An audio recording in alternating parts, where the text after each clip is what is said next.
బ్రహ్మదేవుని మనం ఎందుకు పూజించమో మీకు తెలుసా? బ్రహ్మని తన భార్య అయిన సరస్వతి శపించిందని మీకు తెలుసా?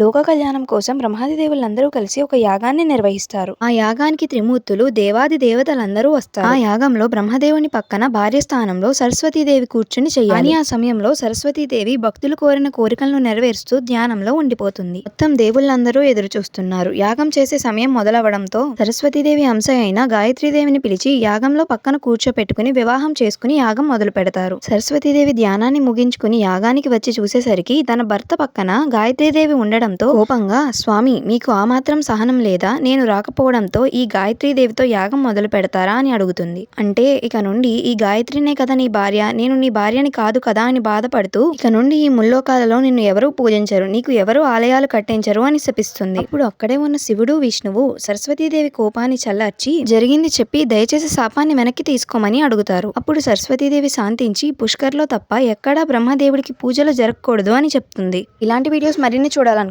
Please like, share, comment and subscribe.